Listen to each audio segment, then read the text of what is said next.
오늘 바이블 타임은 호세아 8장에서 14장까지의 말씀입니다. 오늘은 그 중에서 호세아 11장의 말씀을 통하여 우리가 함께 은혜를 나누고자 합니다.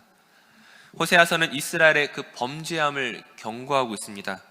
하나님을 버리고 그 세상의 방법으로 나라를 이끌고 또 자기들의 유익을 위해서만 살아가는 그 이스라엘 백성들의 잘못된 신앙생활에 대하여 하나님께서 꾸짖고 계십니다. 하지만 이것은 잘못하면 벌받는 그런 간단한 문제가 아니었습니다. 왜냐하면 그들이 잘못했다고 해서 단순히 그들을 버리거나 포기함으로써 해결할 수 있는 것이 아니기 때문이죠. 포기할 수 없는 그 하나님의 그 사랑의 진심과 하지만 타협할 수 없는 그 하나님의 그 거룩하심을 어떻게 만족하느냐가 관건이었습니다. 인간의 능력으로는 이것을 함께 껴안을 수 없지만은 하나님께서는 이 둘을 다 껴안으려고 하시는 것이죠. 이러한 고민을 하나님께서 어떻게 풀어가고 계십니까? 오늘 본문에서는 하나님이 이스라엘을 자녀로 부르시고 계심을, 그 인도하고 계심을 잘 나타나 있습니다. 즉 하나님의 사랑은 마치 자식을 기르는 그 부모와 같습니다. 그러나 그것이 사람의 부모가 자식을 키우는 것과는 어떻게 다른 점을 가지고 있습니까? 물론 육신의 부모도 자녀에게 최선을 다하겠지만은 하지만 그 마지막의 승리를, 그 마지막에 풍성한 결과를 장담할 실력이 우리에게는 없습니다. 자기가 낳은 자식이지만 내가 원하는 것들을 그 자식에게서 만들어낼 만한 그런 능력이 우리에게 없다는 것이죠. 자식이 잘못되고 어려울 때에 함께 안타까워하고 희생할 수는 있지만 그 결과를 보장할 실력이 우리에게 없다는 것이 사람이 가진 한계입니다. 하지만 하나님에게는 이것이 있습니다. 우리를 향한 그 하나님의 그 구원의 계획이 얼마나 놀라운 것인지, 얼마나 신실한 것인지 우리는 이미 예수 그리스도를 통하여 우리가 이미 그것을 누리고 있고 또한 경험하였습니다. 그리고 이러한 하나님의 구원 역사가 예수 그리스도뿐만이 아니라 이스라엘을 향한 그 하나님의 계획 속에도, 오늘 말씀 속에도 잘 나타나 있다는 것이죠. 오늘 본문 1절에서 4절까지를 보시게 되면은 하나님이 그 이스라엘 백성들의 그 구원에 대해서 그 출애굽 과정을 가지고 다시 한번 설명하고 계십니다. 하나님께서 어떻게 그들을 애굽에서 불러내셨고 그들을 구원하셨으며 길러내고 계신지를 말씀하고 계시죠. 우리 먼저 4절 말씀을 한번 같이 읽도록 하겠습니다. 호세아 11장 4절 말씀 함께 읽겠습니다.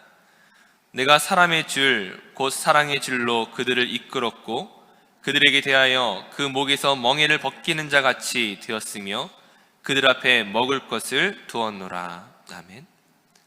하나님께서 이스라엘 백성을 다루심에 있어서 어떻게 다루신다라고 말씀하고 계십니까? 그들을 짐승 다루듯이 다루는 것이 아니라 내가 사람으로서 인격적 대상으로 대우하고 있다는 것입니다. 특히 그 목에서 멍에를 벗기는 자라는 이 구절을 통하여서 이스라엘의 애굽에서는 짐승 대접을 받았지만, 그들이 노예로서 부림을 당하였지만 하나님께서는 그들을 구원하시고 그들에게 목적하신 대로 그들을 인격적으로 대상하시며 내가 너를 사랑의 대상으로, 사람으로서 대우하시겠다는 것들을 우리가 볼 수가 있습니다.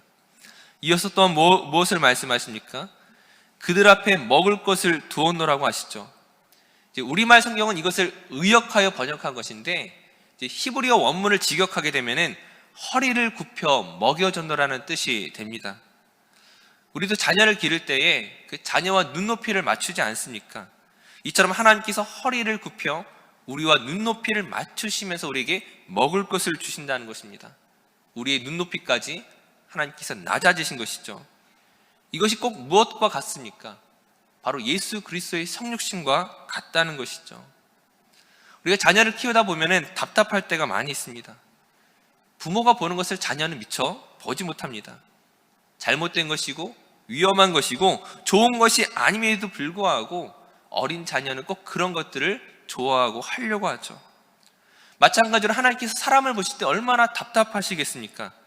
하나님께서 베푸시는 그 사랑과 도움을 거절하고 잘못된 길로 가는 것을 보면서, 꼭 어려운 길로 가는 것을 보면서, 위험한 길로 가는 것을 보시면서 아마 하나님께서도 답답하시고 아마 분통이 터지실 것입니다. 하지만 그 모든 답답한 과정에, 그 모든 분통 터지는 과정에 스스로를 낮추시고 우리와 눈높이를 맞추시는 것이 곧 성육신이라는 것이죠. 그런 우리를 설득함에 있어서 강압과 복종이라는 방법으로 하시지 아니하시고 우리의 자발적 순종과 그 감격으로서의 예배를 받으시기 위하여 오늘 우리에게 사랑으로 대하시겠다는 것입니다. 바로 이러한 것이 부모의 마음이고 그 사랑으로 우리에게 다가오는 것이죠. 이러한 하나님의 사랑의 크기를 본문 8절이 어떻게 설명하고 있는지 우리 다시 한번 같이 읽도록 하겠습니다. 우리 호세아 11장 8절 말씀 함께 읽겠습니다. 에브라임이여 내가 어찌 너를 놓겠느냐? 이스라엘이여 내가 어찌 너를 버리겠느냐? 내가 어찌 너를 아드마같이 놓겠느냐? 어찌 너를 스보임같이 두겠느냐? 내 마음이 내 속에서 돌이키어 나의 긍휼이 온전히 불붙듯 하도다. 아멘. 하나님께서 우리를 사랑하심을 어떻게 표현하고 있습니까? 그 긍휼하심이 불붙듯 하다고 말씀하십니다. 인간적인 기준에서는 포기할 것 같죠. 더 이상 사랑하거나 껴안을 수 없을 것처럼 보입니다. 하지만 하나님은 에브라임아 이스라엘아 내가 어찌 너를 버리겠느냐라면서 결코 포기하지 않으실 것을 말씀하고 계신 것이죠. 특별히 여기에서 아드마와 스보임이라는 이름이 나오고 있는데 이것은 이스라엘과 비교하기 위해서 그 말씀하시는 도시의 이름입니다. 그 신명기 29장을 보시게 되면은 소돔과 고모라가 멸망할 때에 함께 멸망했던 도시로서 이 아드마와 스보임을 말하고 있습니다. 즉 아드마와 스보임은 그 자신들의 죄악으로 말미암아 그들의 타락함으로 말미암아 하나님의 심판과 징계를 받아 멸망하였습니다. 사실 이스라엘의 죄악 역시 무엇입니까? 소돔과 고모라와 또 아드마와 스보임과 마찬가지로 그들 자신의 죄악으로 인하여 심판받는 것이 마땅하지만 하나님께서 이들과 마찬가지로 하지 않겠다는 것이죠. 이들과 구별하여 다른 방법으로 대하시겠다는 것입니다. 왜 그렇습니까? 그들을 나의 자녀로 이스라엘 나의 백성으로 부르셨기 때문에 내가 그들을 지극히 사랑하기 때문에 내 안에서 그들에게 일어나는 그 긍휼이 불붙듯 일어나기 때문에 내가 너희를 심판하지 아니하고 사랑으로 결과하기까지 그 구원으로 그 결과를 맺기까지 내가 너희를 안겠다라는 것이죠. 하나님께서 그 자신의 그 공의로우심과 그 거룩하심 안에서도 이러한 사랑을 나타내실 수 있는 이유가 무엇입니까? 앞서 말씀드렸던 것처럼 그 부모에게도 그 자녀를 향한 그 기대와 사랑과 희생이 있음에도 불구하고 부모는 실패하지만 하나님께서 이 일을 실패하지 않는 이유가 무엇입니까? 오늘 본문 9절 말씀을 보시게 되면 내가 하나님이요 사람이 아님이라 말씀하십니다. 왜 실패하지 않습니까? 사람이 아니기 때문입니다. 지극히 큰 사랑과 은혜를 가지고 있는 하나님이기 때문이죠. 이것이 이스라엘이 그 범죄했던 이 잘못에 대해서 심판하지 않겠다는 것을 말하지는 않습니다. 분명히 하나님은 그 공의이시고 거룩하신 분이기 때문에 그들의 잘못에 대해서 심판하시겠지만 하지만 그 심판이 이스라엘의 멸망으로 가는 것이 아니라 기어이 그들을 하나님의 백성으로 하나님의 자녀로 회복하기까지 하나님의 일하심을 멈추지 않겠다는 것이죠. 포기하지 않으시겠다는 것입니다. 이 일을 이루시는 분이 하나님이시기 때문에 반드시 이루시겠다는 것이죠. 이것은 단순히 능력의 차원을 말하는 것이 아닙니다. 우리의 항복을 받아내시겠지만 그 우리의 이해의 대상이 되는 그 정도를 뛰어넘어서 하나님의 하나님 되심 안에서 이것들을 만들어 가시겠다는 것이죠. 하나님께서 10가지 재앙을 베풀 수 있고 홍해를 가를 수 있고 구름기둥과 불기둥으로 보호하실 수 있습니다.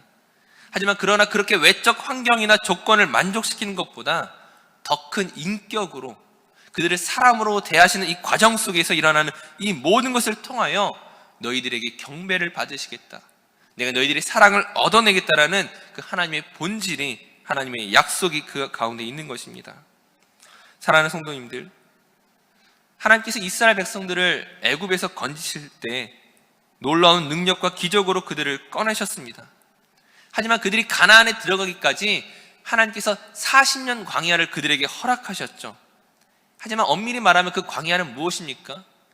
이스라엘 백성들은 우리가 그 가나안에 들어가기까지 고통을 받았다라고 생각했지만 사실은 이스라엘의 광야를 견딘 것이 아니라 하나님께서 그 이스라엘을 참아주시고 그 이스라엘과 함께 견디신 것이었습니다. 그 이후에 가나안에 들어가서도 마찬가지로 사사시대를 맞고 남북왕조로 갈라지고 또 이스라엘이 멸망하고 바벨론의 포로가 되고 성전이 파괴되고, 이것은 이스라엘이 고통당한 것이 아니라 그 이전에 하나님께서 그 고통을 함께 견디신 것이었습니다. 단순히 인내심이 많다는 정도가 아니라 그 고난과 부끄러움과 그 수치를 하나님이 직접 겪으셔야 했다는 것이죠. 그 이스라엘의 못난 것으로 인하여 하나님을 온전히 신실히 따라가지 못하는 그들의 범죄함으로 말미암아 하나님이 지금 애가 타시는 상황이 되신 것입니다. 그 이스라엘이 바벨론의 포로가 되고 그 하나님의 성전이 파괴되는 그 고통과 수치와 부끄러움을 그 하나님의 이름에 더럽혀짐을 스스로 감당하시기로 결정하셨다는 것이죠. 왜 이런 결정을 하셨습니까? 이스라엘을 정결케 하시기 위해서입니다. 그들을 순전하게 만드시기 위하여서 이 모든 과정을 극복하고 결과적으로 승리할 수 있도록, 구원해낼 수 있도록 하나님이 성육신하심으로 인간의 역사 가운데 들어오셔서 이 모든 일들을 당하신 것입니다. 본문 11절 말씀에 이어서 이렇게 표현하고 있습니다. 내가 그들의 집에 머물게 하리라. 나 여호와의 말이니라. 이스라엘이 회복될 것입니다. 자기 신앙의 고향으로 돌아올 것입니다. 이것은 반드시 이루어질 것인데, 왜냐하면 나 여호와의 말이니라. 하나님께서 자신의 이름을 걸고서 그 이름의 명예를 위해서라도 이 일을 이루실 것이기 때문이었습니다. 이스라엘뿐만이겠습니까? 그들뿐만이 아니라 오늘 우리가 그 하나님의 놀라운 사랑과 그 포기하지 아니하시는 그 긍휼로 말미암아 우리가 오늘 이 자리까지 나오신 것입니다. 그 하나님의 사랑을 경험한 우리가 그 부르심의 자리에서 우리 모든 걱정과 염려를 주님께 내어 맡기는 것이 마땅하다는 것이죠. 은혜 입은 자가 나아가야 할 그 반응의 모습으로, 그 믿음의 모습으로 오늘 우리 삶을 드리시기 바랍니다. 하나님께서 그토록 사랑하셨는데 그 사랑이 오늘 우리에게 있는데 무엇을 걱정하시겠습니까? 하나님께서 그 자신의 눈높이를 우리와 함께 맞추시며 우리 모든 것들을 하나하나 살피고 계신데 무엇을 걱정하겠습니까? 세상의 기준과 방법에 나의 생각을 맞추는 것이 아니라 그 세상의 어리석은 그 기준과 잣대를 참고 견디며 품고 사랑하며 하나님께로 인도하는 그 놀라운 사역으로 우리 부르심을 다시 한번 발견하시기 바랍니다. 세상이 감당할 수 없는 사람, 세상에는 없는 그 은혜와 그 놀라운 사랑을 나타내는 그리스도인, 바로 그러한 모습이 오늘 우리의 모습이 되어야 할 줄 믿습니다. 오늘 우리의 삶을 통하여 하나님께 귀한 영광을 돌리는 저와 모든 성도들 되시기를 간절히 축원합니다. 기도하겠습니다.